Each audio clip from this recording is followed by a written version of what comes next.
On the same topic, let's look at the other one. This is about the current president-elect's ability, constitutional right to serve. You said after the Civil War, we ratified the 14th Amendment. It says people try to overthrow the government should be banned. Donald Trump tried to overthrow the government. This was in reference to the cases that tried to get the former president, now future president, kicked off the ballot. I'm deeply concerned about those cases. They failed, as you know. The U.S. Supreme Court weighed in on this 9-0, said absolutely not. This is up to the people to decide. Josh Hawley's questioning wasn't really about old tweets, it was about whether political beliefs should follow someone into a supposedly nonpartisan federal role. The nominee, former Congresswoman Val Demings, had questioned Trump's commitment to democracy and referenced the 14th Amendment after January 6. Those statements were political rhetoric, not proof that she could not serve impartially.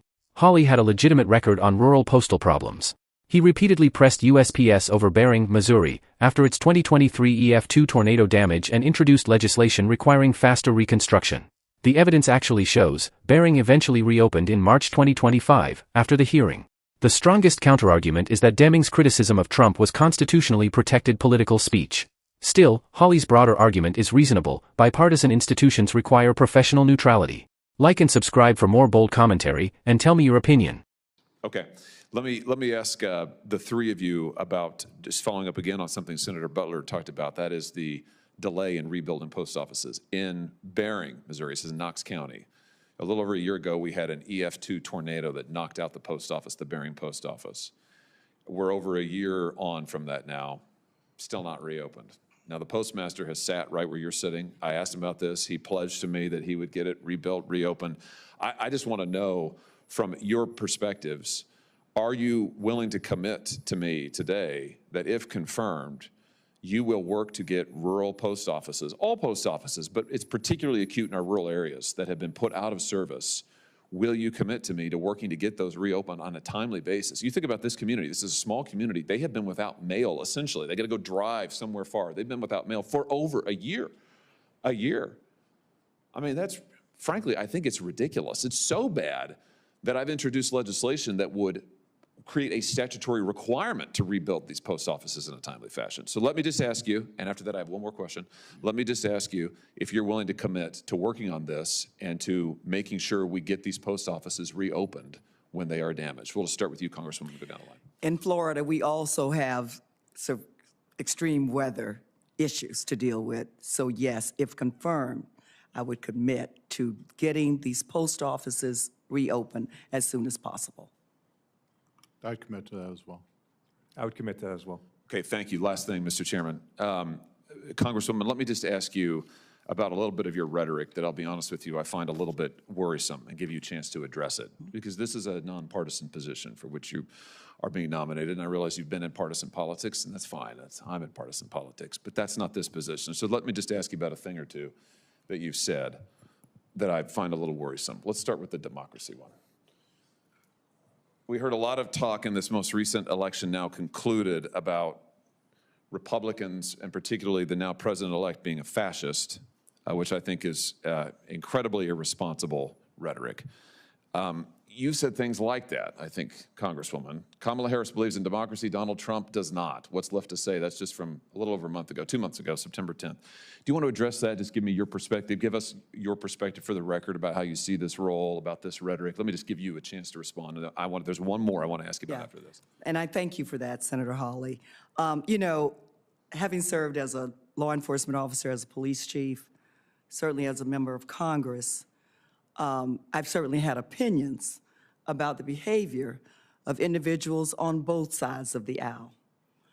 But what I can assure you is that whether as a law enforcement officer or as a member of Congress or as a member of the Board of Governors, that my political opinions will never negatively impact the work that is before us on this very bipartisan board. Matter of fact, I currently travel all over the country, asked to do so, along with former Republican members, to talk about the importance of working together in a bipartisan way. I believe it is the only way that we can get the big things done. And strengthening the post office is a big thing that we need to get done. Last question for you on the same topic. Let's look at the other one.